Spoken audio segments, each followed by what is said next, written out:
1,000-pound bear desperately begged for help.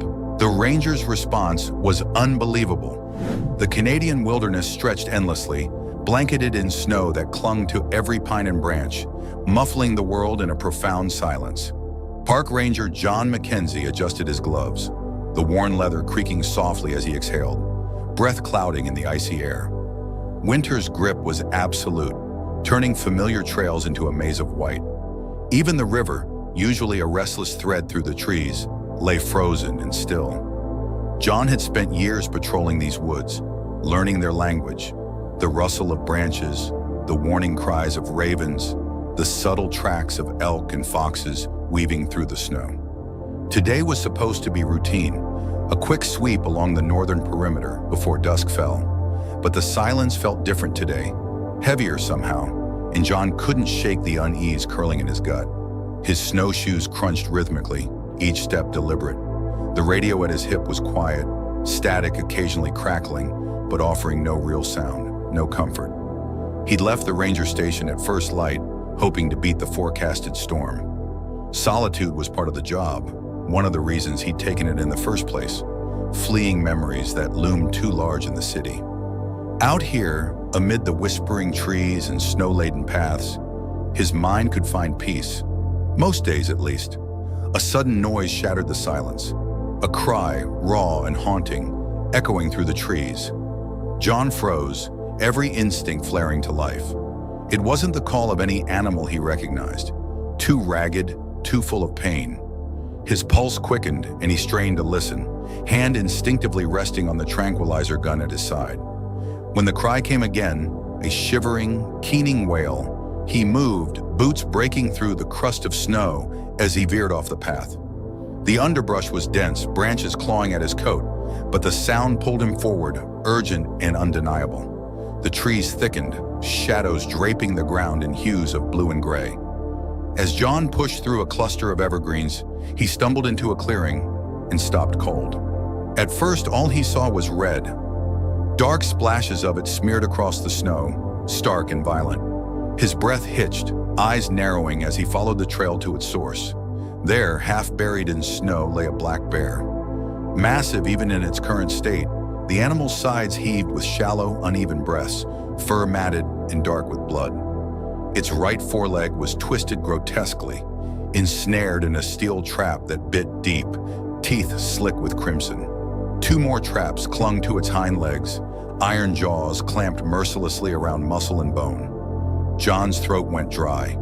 Traps this severe weren't standard. They were the work of poachers, those who hunted not for survival, but for trophies, for profit. The bear's eyes, dark and wide with pain, locked onto him. There was no challenge in its gaze, no feral threat, only desperation, raw and unfiltered. John's hand hovered near his gun, fingers trembling. Logic screamed at him to back away, to call for backup and wait. But the bear's gaze held him fast, a silent plea that twisted something deep in his chest. "Easy," John murmured, voice low and steady despite the tremor in his hands. The bear's ears flicked, a subtle shift that might have been his imagination. John inched forward, movements slow and deliberate, keeping his eyes fixed on the animals. Blood stained the snow with every breath the bear took, each exhale wet and ragged. The traps were brutal, illegal, serrated edges designed to maim rather than kill. He could see where the bear had struggled, deep gouges in the snow, trees marked with desperate claw swipes. Kneeling cautiously, John unshouldered his pack, movements precise and non-threatening. He could feel the bear's eyes on him, every instinct screaming at him to retreat, to run. But those eyes were too human, too full of pain and a flickering will to survive. "I'm here to help," he said softly, hands moving to the bolt cutters in his bag. The first trap was a mess of metal and blood, edges slick and rusted. John's gloves were stiff with cold, making every movement feel clumsy, but he steadied his breathing, focusing on the task. As the bolt cutters closed with a snap, the trap's jaws released with a sickening lurch, metal teeth withdrawing from ravaged flesh. The bear flinched but didn't lash out, its eyes fixed on John's face, breath misting weakly in the air. "That's it," John murmured, barely aware he was speaking. "Just hold on." The second trap took longer, the mechanism jammed with ice and fur. John's hands were numb by the time it came free, shoulders tense with the expectation of claws, teeth, anything but the exhausted shudder that passed through the bear's frame. Blood stained his gloves, hot and sticky despite the cold, seeping through the fabric to his fingers. He glanced up once, meeting the bear's gaze, and for a breath, everything fell away. The cold, the snow, the danger. There was only the heaving of the bear's chest, the rise and fall of breaths that were too shallow, too strained. The radio at his hip crackled, jarring him back. John fumbled for it, biting out a terse report, voice hoarse. "This is Mackenzie. I have a bear, adult male, approximately 1,000 pounds, injured and bleeding out. Poacher's traps, requesting immediate assistance at marker 7. The response was garbled, but John caught the promise of backup, of veterinary aid inbound. Relief loosened the tightness in his chest, but the bear's eyes never left him. Even now, free from the traps, it made no move to attack, limbs too mangled to stand. John reached out instinctively, hand hovering just above the bear's muzzle, palm open. The bear's nostrils flared, a low rumble thrumming deep in its chest. Dangerous but faint, like the last growl of a dying storm. John didn't pull back, holding the animal's gaze with a steadiness he didn't feel. "You're gonna be okay," he said, voice barely more than a breath. The bear's eyes flickered, half-lidded and glazed, but for a moment its head shifted minutely toward his hand. Then the eyes fluttered shut, massive body sagging into the snow with a final, shivering exhale. The forest held its breath, silence draping over the clearing like a burial shroud. John stayed crouched, fingers aching from cold and tension, the weight of what he'd done settling heavy on his shoulders. Around him the snow continued to fall, soft and unrelenting, covering blood and claw marks, turning the clearing back into a canvas of white. John stared at the unconscious bear, heart pounding in his ears, and for the first time in years he felt something shift, something raw and unfamiliar like hope. The radio crackled intermittently, a lifeline of static and distant voices as John waited in the clearing, knees pressed into the snow, fingers numb and blood sticky even through his gloves. The bear lay motionless, sides rising and falling with shallow breaths, steam curling from its nostrils each time it exhaled.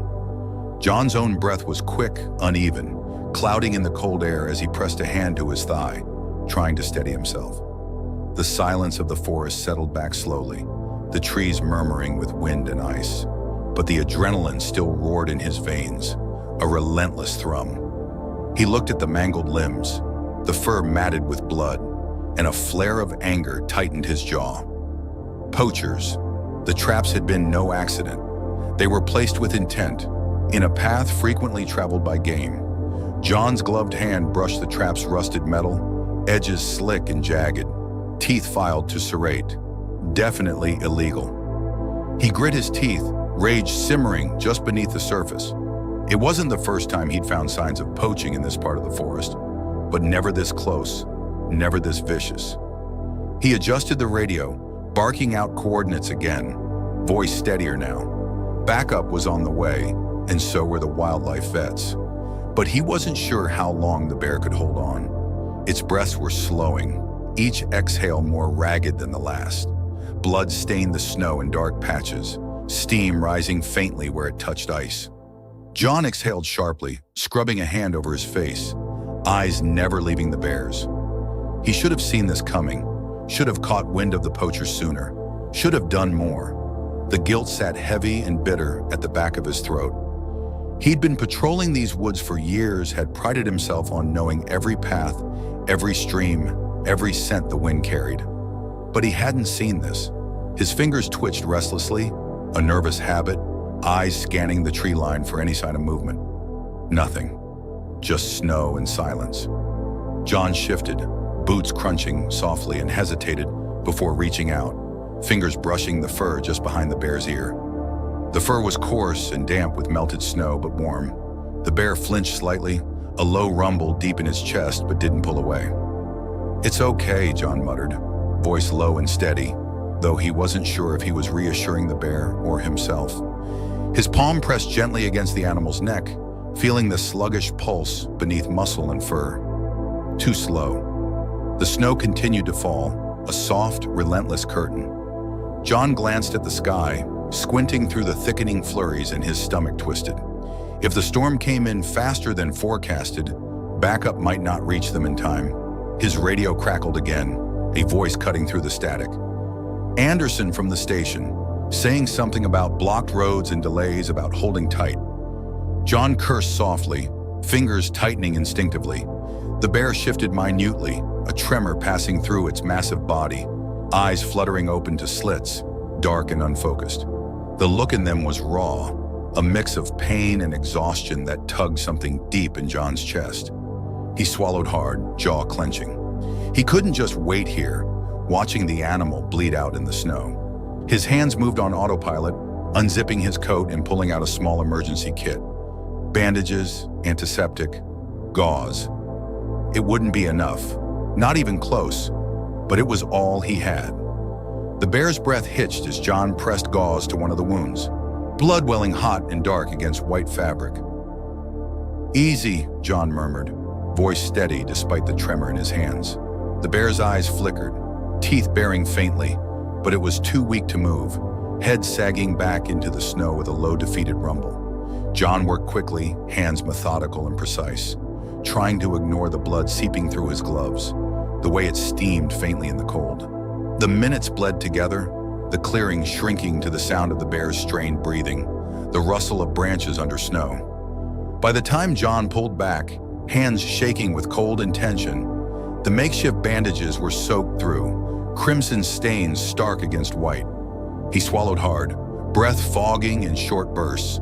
The bear's eyes were half-lidded, breath shallow but steady. For a long moment, John just knelt there, hand resting gently on the animal's side, feeling the rise and fall, the weak but stubborn heartbeat beneath. Relief sagged his shoulders, exhausted and raw, but there was no time to rest.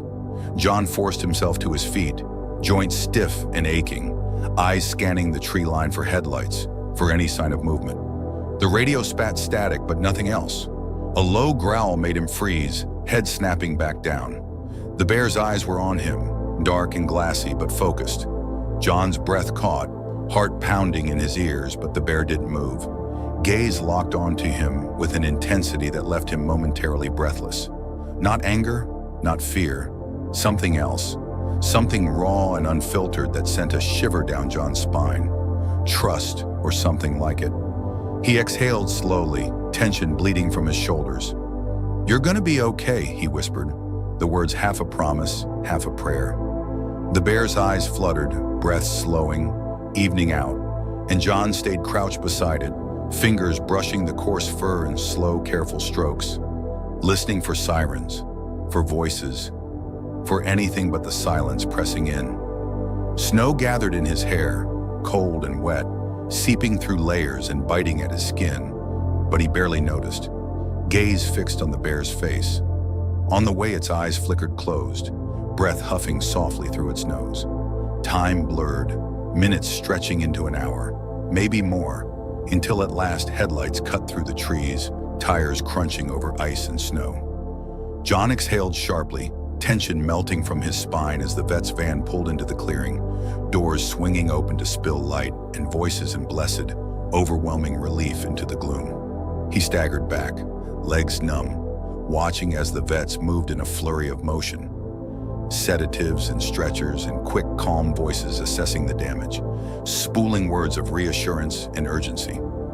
John's hands wouldn't stop shaking, even as he scrubbed them clean, blood swirling pink in the snow. The bear was hoisted onto a stretcher, limbs strapped gently but firmly. Dark eyes half-lidded, but still fixed on John's face, following his movements even as the sedative pulled it under. John's breath caught, throat tight, but he forced himself to step back, to let the vets work.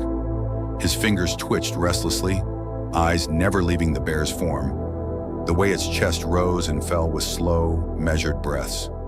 For a moment, standing there in the snow with the voices fading to a dull hum, John felt something loosen in his chest, something raw and aching easing at the edges. Maybe it was the exhaustion, the cold biting deep into his bones, but for the first time in months, maybe years, he didn't feel so alone. As the van doors closed, red lights spinning in the gloom, John stared after them, breath misting in the cold, and hoped he hadn't been too late. The clinic was a modest building nestled at the edge of the woods, its windows glowing faintly in the encroaching twilight. Snow had begun to fall again, a soft, unrelenting curtain that blanketed the world in white. John's truck rumbled to a stop in the gravel lot, tires crunching over ice. His hands were steady on the wheel, but only because they had gone numb long ago, nerves dulled by the hours of waiting and the sting of wind and blood. He shut off the engine, breath fogging in the cold cab, and stared through the windshield at the clinic doors, where red lights pulsed weakly. The ride over had been a blur of radio chatter and terse instructions, the vet's voices quick and efficient as they worked to stabilize the bear. But the quiet that followed was worse, pressing in from all sides. John flexed his fingers slowly, testing the movement, and winced at the rawness of his palms. Skin scraped red from trapped teeth and too tight rope. His gloves lay discarded on the passenger seat, stiff and dark with half-frozen blood. He scrubbed a hand over his face, breath shuddering, and forced himself to move. The clinic doors swung open at a push, heat rushing out to meet him, heavy with the antiseptic sting and the low murmur of voices. John paused just inside, boots leaving muddy prints on the tile, and exhaled slowly. The waiting room was empty save for a nurse behind the desk, who glanced up at the sound of the door and blinked, startled. John must have been a sight, coat streaked with mud and blood, hair damp and clinging to his temples, eyes shadowed with exhaustion. He cleared his throat, voice rough. "I'm here about the bear they brought in." The nurse's eyes softened, something like sympathy flickering in the blue, and she nodded quickly, motioning down the hall. "They're still working on him in surgery. You can wait in the lounge if you'd like." John hesitated, fingers flexing restlessly at his sides, but the adrenaline was starting to fade, leaving behind a bone-deep ache and a tremor in his hands that refused to settle. He muttered a quiet thanks and followed the nurse's gesture, boots scuffing softly over the tile. The lounge was dimly lit and painfully quiet, furnished with cracked vinyl chairs and a coffee maker that burbled weakly in the corner. John sank into one of the seats, elbows braced on his knees, hands folded tight to hide the way they shook. His breath rasped loud in the silence, shallow and unsteady. Blood streaked the cuffs of his coat, dried and dark, flaking patches that cracked when he moved. He stared at it, vision unfocused, mind replaying the scene in the clearing. The traps, the blood, the way the bear had looked at him, dark eyes wide and glassy with pain, but somehow, impossibly, trusting. John squeezed his eyes shut, a muscle ticking in his jaw. Trust. That was the part that wouldn't leave him alone, gnawing at the edges of his thoughts, making his chest feel too tight. The way the bear had stopped struggling, had gone limp and heavy in the snow the moment John touched him. The way its eyes had followed him even as the sedatives pulled it under. It wasn't supposed to be like this. Predators didn't trust, and certainly not predators bleeding out in the snow with trapped teeth buried deep in their limbs. And yet, the door creaked open and John's eyes snapped up, breath-catching. Dr. Reed stepped inside, pulling a mask down from her face. Brown eyes tired but sharp. Blood stained her scrubs, dark and tacky, and John's stomach lurched at the sight of it. He rose instinctively, boots scuffing loud on the tile, hands flexing at his sides. "Doc," he managed, voice hoarse. How is he?" Dr. Reed sighed, scrubbing a hand over her face, and leaned back against the wall, shoulders sagging. "Stable," she said, and John's knees nearly gave out. "Lost a lot of blood. The traps tore through muscle and tendon. One of the hind legs is fractured. Infection's a risk, but we've got him on antibiotics and fluids. If he makes it through the night..." She trailed off, eyes flicking to the floor, but John knew what she meant. If he made it through the night, there was a chance, a small one, but real. John exhaled sharply, a sound halfway between a laugh and a sob, hands scrubbing over his mouth. Relief left him dizzy, knees trembling with the sudden release of tension. Dr. Reed's eyes softened, something like sympathy flickering in the brown. "You did good," she said quietly, voice gentler than he'd ever heard it. "If you hadn't gotten those traps off." She didn't finish, but she didn't need to. John sank back into the chair, hands trembling against his thighs, and exhaled slowly. The tightness in his chest eased by fractions, though the guilt remained, heavy and cold in his gut. He scrubbed a hand over his face, eyes burning with exhaustion, and nodded. "Can I?" His voice cracked, and he cleared his throat roughly, fists clenching in his lap. "Can I see him?" Dr. Reed hesitated, eyes flicking to the door behind her, but finally sighed, shoulders slumping. "All right," she muttered, "but just for a minute." He's sedated, but don't try anything stupid. John barked a rough, breathless laugh, something between gratitude and disbelief. His legs felt unsteady as he rose, boots heavy on the tile as he followed Dr. Reed down the hall, past closed doors and muted voices. The surgical room was small, brightly lit and reeking of antiseptic, machines beeping softly in a steady rhythm. The bear lay motionless on a padded stretcher, limbs bound gently but firmly, eyes closed and chest rising slow and shallow. White bandages wrapped the mangled forelimb, stained faint pink with seeping blood, an IV trailing from one paw. John's breath caught at the sight of it, fingers twitching at his sides. He took a slow, hesitant step forward, boots scuffing on tile, and stopped at the edge of the stretcher, breath misting faintly in the cold air. Up close, the bear was enormous, fur coarse and dark, scarred in places where traps and claws had left their marks. Its eyes were half-lidded, dark and glassy but unfocused, pupils flickering faintly beneath heavy lids. John stared, breath shallow, heart hammering loud in his ears. He hesitated, fingers flexing at his sides, then reached out cautiously, gloved hand brushing the fur just behind the bear's ear. The fur was rough, warm despite the sedatives, and for a breathless moment, John could have sworn he felt the slightest lean into his touch. The faintest rumble of sound deep in the bear's chest. His throat tightened painfully, eyes burning with something raw and unfamiliar.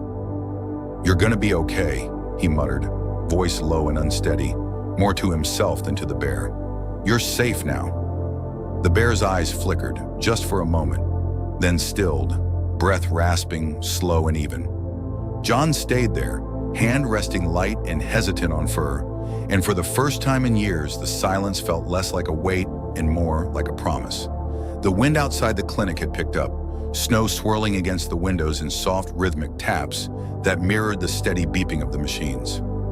John sat slumped in a corner of the room, his back against the cool plaster wall, knees pulled up to his chest. His fingers twitched against the fabric of his jeans, restlessness coiling under his skin like a live wire. The bear lay on the padded stretcher, its breathing a low, uneven rasp, each rise and fall of its chest a reminder of how fragile the line between life and death could be. John's eyes felt gritty, the sleepless hours blurring the edges of his vision, but he couldn't bring himself to look away. The bear's fur, coarse and matted, moved faintly with each breath, bandages wrapped tight around its wounded limbs. The vet techs had done all they could, cleaning wounds, setting the fractured leg, hooking the bear up to fluids and antibiotics. But now it was a waiting game, the kind John hated most, where all he could do was sit in the half-light and pray for a miracle. His mind wouldn't settle, thoughts circling back to the traps, to the blood-soaked snow, to the weight of the bear's body against him as he cut through rusted metal and barbed wire. He had seen cruelty before, in the wilderness, in the eyes of animals caught in snares, in the broken wings of birds that had flown too close to civilization. But this was different. The traps weren't old or forgotten. They were freshly laid, brutal in their design, meant not to kill quickly but to maim, to draw out the suffering. His hands tightened into fists, nails biting into his palms until the sting pulled him back to the present. He sucked in a sharp breath, air cold and sterile in his lungs, and forced his fingers to unclench. A soft click broke the silence, and John's head snapped up, muscles tensing instinctively. The door eased open, and Dr. Reed slipped inside, Her movements quiet and practiced, a tray of supplies balanced against her hip. She glanced at John, her expression a careful blend of exhaustion and professionalism, but there was a softness around her eyes, a hint of something gentler beneath the mask. "You're still here," she said, voice low to avoid disturbing the bear. John managed a rough nod, the motion pulling at the stiffness in his neck. Didn't want to leave him alone. His voice was hoarse, the words scraping against the rawness of his throat. He hadn't spoken much since arriving, words catching in his chest as if afraid they might shatter something fragile in the quiet. Dr. Reed set the tray down, the clink of metal against metal too loud in the stillness, and began checking the bear's vitals with the practiced ease of someone who had spent years treading the fine line between life and loss. Her hands moved deftly, pressing gently against the bear's flank, fingers brushing over bandages, checking the flow of the IV drip. "He's stable," she murmured, half to herself, half to John. "That's more than I hoped for." John's lips quirked in a shadow of a smile, the expression brief and brittle. "He's a fighter," he said, and his voice softened, a thread of something warm and aching woven into the words. "Didn't give up, even when he should have." Dr. Reed's eyes flicked to him, a question hanging in the air between them, but she didn't ask. Instead, she pressed a cool stethoscope to the bear's chest, her expression shifting into something more clinical, more controlled. The room settled into a rhythm, breaths, beeps, the soft rustle of cloth and metal. And John felt himself sink into it, the steadiness of it, the predictability. His mind drifted, exhaustion dragging him under, memories surfacing in the quiet. He thought of his brother, of the way the world had shifted on its axis the day he died, the way grief had burrowed deep into his bones and made a home there. The bear's eyes had been the same, dark and glassy, but with a flicker of something beneath, a will to survive, a refusal to let go even when the world had turned cruel. His fingers found the scar on his palm, the one he'd gotten the day he tried to save a fawn from a snare, the metal teeth biting into his skin as he wrenched it open. He had been too late then, the fawn's body cold and stiff, its eyes dull and empty. But not this time, not with the bear. A soft hum broke the silence, and John blinked, the room sliding back into focus. Dr. Reed was watching him, her expression gentle, the lines of her face softened by the muted glow of the machines. "You should get some rest," she said, but the words lacked conviction, more suggestion than order. John shook his head, the motion slow and deliberate. "Can't. Not until I know he's safe." His voice was quiet but firm, a thread of steel beneath the exhaustion. She sighed, not unkindly, and pulled a stool closer, sitting with a weariness that mirrored his own. "You did everything you could," she murmured, eyes on the bear's chest as it rose and fell, each breath a small victory. "More than most would have." John's jaw tightened, a muscle flexing beneath stubble. "It's not enough. Not while those traps are still out there." The words hung in the air, sharp and heavy, and he could feel the weight of them settle into his bones, the echo of metal snapping shut, the flash of blood against snow. Dr. Reed's hands stilled, the cloth she had been using to clean the bear's wounds falling silent in her grasp. "You think it's a pattern?" she asked, voice barely above a whisper. But there was an edge to it, a sharpness that cut through the fog of exhaustion. John nodded, the motion slow and deliberate. "Found 3 traps in the clearing. Same make, same setup. Someone's been busy." Her lips pressed into a thin line, the light catching on the silver strands woven into her dark hair. And for a moment, they sat in silence, the weight of it pressing down on them. "We'll need to report it," she said finally, voice tight. "Get the wardens involved. This kind of poaching, it's organized, maybe bigger than just our forest." John's fingers flexed, nails digging into his palms, and he felt the coil of anger tighten in his gut, hot and bitter.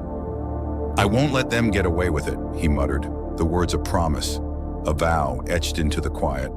The bear stirred, a low rumble of sound that rippled through the room, and both of them turned, breath catching as its eyes opened, dark and unfocused but alive. John rose slowly, every muscle tight, and moved to the stretcher, his hand hovering just above the bear's head. "Hey," he murmured, voice soft and rough. "It's okay. You're safe." The bear's eyes tracked his movement, a faint flicker of recognition, and its breath came in slow, steady puffs, warm against John's skin. His hand settled on the coarse fur, a gentle weight, and the bear's eyes drifted closed again, the tension bleeding from its frame. John exhaled, the sound hitching in his chest, and in the stillness that followed, he felt something ease, a knot unraveling, a burden lifting. Outside, the snow fell in soft, steady drifts. The world blanketed in white, but in the small room with the quiet beeping of machines and the warmth of life held fragile and fierce, it felt like the storm had finally passed. The storm had passed by morning, leaving the world blanketed in a cold, glittering silence. Sunlight filtered weakly through the clouds, painting the snow in shades of gold and blue. John stood outside the clinic, breath clouding in the frigid air, boots buried ankle-deep in the drifts that lined the lot. His eyes were shadowed with exhaustion, dark circles stark against the pallor of his skin, but he couldn't bring himself to go home. Not yet. The bear was still inside, sedated and healing, but alive. That fact alone steadied something deep in his chest, eased the coil of guilt and anger that had been twisting there since the clearing. He let the cold burn through the fog of exhaustion, every breath sharp and bracing, and stared out at the woods, at the dark smudge of pines against the snow. Somewhere out there, poachers were setting traps, laying snares meant to maim and kill, meant to leave creatures suffering and broken in the snow. John's hands flexed inside his gloves, fingers stiff with cold, and his jaw tightened. He'd seen the wounds, had spent hours scrubbing blood from his skin and bandages from fur, and the anger that simmered beneath his ribs was cold and clear, not the wild, raging thing it had been before. He turned sharply, boots crunching over ice as he stalked back into the clinic, warmth hitting him in a sudden wave. The air was thick with antiseptic and the quiet murmur of voices, the steady beep of machines. Dr. Reed was in the hallway, scrubs rumpled and eyes heavy-lidded with sleeplessness, a tablet balanced against her hip. She looked up at the sound of the door, arching a brow when she saw him. "You're still here," she remarked dryly, but there was no bite to it, only a weary sort of resignation. John huffed, the sound short and humorless. "Not going anywhere," he muttered, scrubbing a gloved hand over his face. "Not until I know he's out of the woods." Her gaze softened, just a fraction, and she sighed, pressing the bridge of her nose between thumb and forefinger. "He's stable for now," she assured, voice gentler than he expected. "But it's a long road. Infection's still a risk, and the leg—" She trailed off, mouth a tight line, and John's stomach twisted. The door to the exam room was ajar, the light inside muted and warm. John hesitated for half a heartbeat, then moved, the urge to see the bear, to reassure himself it was still breathing, too strong to resist. The bear lay on the stretcher, massive frame nearly dwarfing the padded table, fur dark against white bandages. Its eyes were closed, breath slow and even, chest rising and falling in a rhythm that was almost hypnotic. The IV drip clicked faintly with each drop, and a thin line of dried blood trailed from a freshly bandaged wound along its shoulder, staining the gauze dark red. John's breath hitched, fingers curling instinctively at his sides, nails biting into the leather of his gloves. He moved slowly, careful to keep his steps light, and stopped at the edge of the stretcher, eyes never leaving the bear's face. Its ears twitched faintly at the sound, a low rumble echoing deep in its chest, but it didn't wake, the sedatives still dragging it under. For a moment, John just stood there, hand hovering over the coarse fur, breath shallow and tight. The memories flickered unbidden. Blood in the snow, the snap of metal teeth, dark eyes wide and glassy with pain, and his stomach lurched. He exhaled shakily, the sound ragged, and forced his hand to settle, fingers splaying gently over the bear's side. The fur was warm, the heartbeat beneath sluggish but steady, and John's shoulders slumped, tension bleeding from his spine. "I'm sorry," he muttered, voice barely a whisper, the words catching in his throat. "Should have found you sooner." The bear didn't stir, breaths even and untroubled, but the rumble in his chest evened out, less pain-laced, more a sound of distant comfort. John's throat tightened, guilt a cold knot under his ribs. He stayed like that for a long moment, hand resting light and careful on fur, until the door creaked open behind him and a throat cleared softly. He pulled back instinctively, fingers flexing at his sides, and turned to find Deputy Riley leaning in the doorway, arms crossed and expression unreadable. Her uniform was dusted with snow, badge gleaming faintly in the muted light. "Mackenzie," she greeted, a nod more than a name, and stepped inside, boots scuffing softly over the tile. John straightened, spine stiffening out of instinct, but the exhaustion dulled the edge of the motion, left him swaying faintly on his feet. "Deputy," he returned, voice gruff. "Didn't expect to see you here." Riley's eyes flicked to the bear, a frown tugging at the corner of her mouth. "Heard what happened," she said, tone careful. And John could see the question in her eyes, the way they lingered on the bandages, the dark stain soaking through. "Reed called it in. Said you found traps?" John's jaw clenched, the anger flaring hot again, pushing back the cold and the guilt. "3 of them," he confirmed, voice flat. "Fresh, barbed teeth. Whoever laid them wasn't looking to hunt. They wanted a trophy." Riley's mouth pressed thin, eyes narrowing faintly. "Poachers," she muttered, the word a curse. "Been getting reports from the north side all winter. Elk gone missing, carcasses stripped clean. Thought it was wolves." She shook her head, the motion curt and sharp. "Guess not." John's fingers flexed, nails biting into the seams of his gloves, and his eyes flicked to the bear, to the faint twitch of its ear, the slow, steady breaths. "We need to find them," he growled, voice low and dangerous. "Before they lay more traps." Riley arched a brow, unimpressed. "You planning to charge in guns blazing?" she asked dryly, but there was no real bite to the words, just tired resignation. "Because I've got 3 men and a busted snowmobile back at the station. We go in blind, we're just gonna end up the next ones bleeding in the snow." John huffed, the sound short and humorless. "Didn't say it'd be easy," he muttered, but the fight had already bled from his voice, exhaustion dragging at his limbs. Riley sighed, the sound heavy and long-suffering, and ran a hand through snow-damp hair. "Look," she started, voice gentling, "get some rest. I'll talk to the warden, see what we can pull together. You're no good to that bear, half dead on your feet." John opened his mouth to argue, but the words caught, stumbled. She wasn't wrong. He could feel the tremor in his hands, the ache behind his eyes, the way the room swayed faintly with each breath. His shoulders slumped, the fight leaking out in a slow exhale, and he pinched the bridge of his nose, eyes falling closed. "Fine," he muttered, words gritted, "but if those bastards lay another trap, we'll get them," Riley cut in, voice firm. "But you need to rest."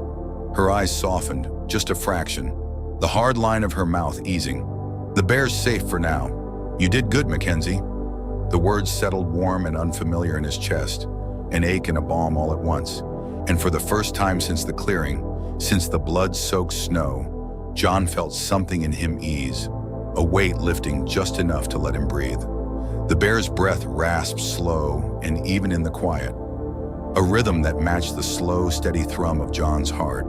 And outside, the sun crept higher over the snow-draped trees, light spilling gold and gentle through frost-laden branches. The forest was quiet in the dawn light, shadows long and blue beneath the trees, snow sparkling in hues of silver and gold.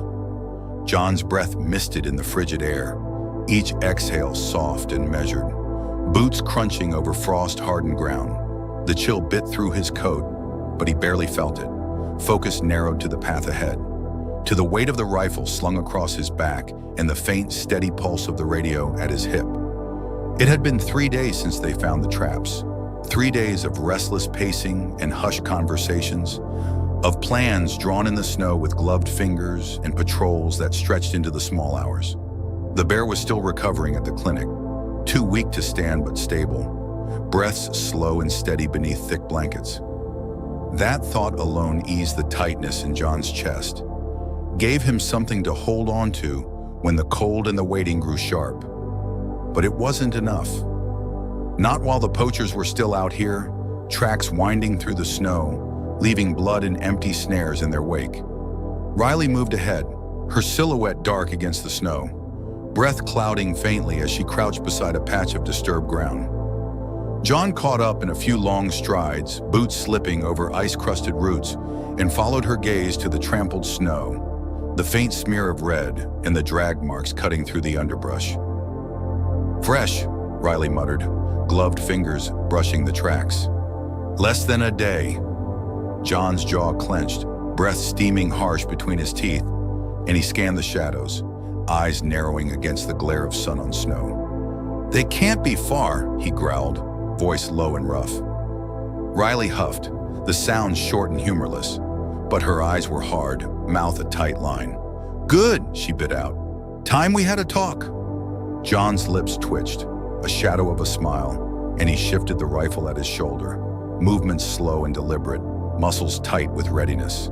They moved as one, boots whispering over snow, breath muffled by scarves in the hush of the trees. The wind had stilled, leaving the forest eerily quiet, every crack of ice and snap of branches too loud in the silence. The tracks twisted through the pines, winding deeper into the shadows, and John followed without hesitation, senses thrumming with adrenaline and the cold burn of purpose. They heard the voices first, low and gruff, muttering in a way that set John's teeth on edge, that rasped like nails over old scars. He held up a hand, fingers splaying in a signal for silence, and Riley stilled instantly, eyes sharp and alert, rifle cradled close. The voices were clearer now, two at least, one cursing softly, the other laughing, a sound that made John's blood run hot and bitter. He eased forward, breath shallow and slow, boots finding every patch of snow that wouldn't crunch, every bare root and stone that might muffle his steps. Riley ghosted at his side, movements smooth and precise, and together they slipped through the trees, eyes narrowed against the glare. The clearing opened suddenly, snow draped soft and undisturbed, save for the tracks winding between the trees, and the two men crouched near a stack of crates, rifles slung over their backs and a fresh snare coiled at their feet. The nearest, a burly man with a scar slashed across one cheek, chuckled low, the sound carrying sharp in the stillness. "Gonna fetch a fortune for this," he muttered, boots grinding into the snow. Dumb beast walked right into it. John's fingers tightened on the rifle, jaw clenching so hard it ached, but Riley's hand shot out, grip firm on his sleeve, eyes flicking pointedly to the second man, leaner and younger, scanning the tree line with a wary tension. "Patience," she breathed, voice barely more than a breath, but it grated, every nerve raw and sparking. John exhaled sharply, breath steaming, and forced his hands steady, shoulders taut with the effort of holding still. The second man muttered something, too low to catch, and bent to examine the snare, fingers brushing the barbed teeth, lips curling in a smirk. John's gut twisted at the sight, the memory of blood in the snow stark and fresh, and the rage that roared to life was a cold, brutal thing, slicing through the exhaustion, through the raw ache behind his eyes. Before he could move, Riley surged forward, rifle leveled, voice cold and clipped. "Freeze, hands where I can see them." The poachers jerked, eyes snapping up, and for a heartbeat everything stilled, the forest holding its breath. Then the scarred man snarled, hand darting to the rifle slung over his back, and the world snapped back into motion, boots sliding over ice, breath harsh and fast, voices clashing loud in the quiet. John was moving before he could think, rifle up, sights leveled, the kick of the shot jarring up his arms and echoing sharp between the trees. The younger poacher went down hard, rifle clattering into the snow, hands splayed red and raw. The scarred man swung wildly, shot cracking past John's ear close enough to sting, and he dropped to one knee, breath rasping, pulse roaring loud and relentless. Riley fired once, twice, each shot clean and precise, and the scarred man crumpled, rifle spinning out of numb fingers, snow darkening beneath him. Silence fell hard, breaths harsh in the cold, the wind a soft, eerie whisper through the pines. John stayed crouched, rifle steady, eyes narrowed and ears straining for any sound beyond the shallow rasp of breaths and the quiet drip of blood melting into the snow. It took a long moment for the rage to ebb, for the clarity to return, and when it did, he staggered forward, boots sinking deep, and kicked the rifles away, gloved hands shaking with the adrenaline burn. Riley was already at the radio, voice clipped and efficient, relaying coordinates, requesting backup, eyes flicking warily to the tree line. John's breaths came fast and shallow, fingers flexing over the stock, and he stared at the snares, at the barbed metal glinting darkly against white snow, and swallowed back the bile rising thick in his throat. The bear's eyes flashed behind his lids, dark and glassy with pain, and he turned sharply, gaze dragging over the crates, over pelts and rusted traps, over the stained gloves crumpled near a snare. His hands shook with the urge to destroy them, to rip and tear until there was nothing left. But Riley's voice broke the haze, low and steady, a hand firm on his shoulder. "It's over," she muttered, eyes sharp but soft around the edges. "We got them." John's breath hitched, legs threatening to buckle, and for a long moment, he could only stand there, rifle loose in his grip, snow settling soft and cold around his boots. The tightness in his chest eased just a fraction, the guilt and rage bleeding out with each breath, and he closed his eyes, exhaling slow and careful. The wind stirred, carrying the faintest scent of pine and frost, and for the first time in days, John felt like he could breathe, like the weight pressing down on his shoulders had lessened, if only by a little. He opened his eyes to the snow, to the sun climbing higher, gilding the pines in gold, and the world seemed sharper, clearer, less shadowed by blood and barbed teeth. The bear was safe, the traps were gone, and for now that was enough. This story is a powerful reminder of the impact that courage and compassion can have, even in the darkest moments. John's journey shows us that true bravery isn't just about facing danger, it's about choosing to do what's right, no matter the cost. His determination to save the bear and bring the poachers to justice speaks to the importance of standing up against cruelty and protecting those who cannot protect themselves. Through resilience and kindness, we see that even the deepest wounds can begin to heal. We hope this story has touched your heart and reminded you of the power of empathy and the responsibility we all share to safeguard the world around us. Thank you so much for watching. If you enjoyed this story and want to hear more like it, please give this video a thumbs up and subscribe to our channel. Your support helps us continue sharing tales of courage, hope, and the extraordinary bonds between humans and animals. Stay tuned for more inspiring stories, and until next time, take care and keep spreading kindness.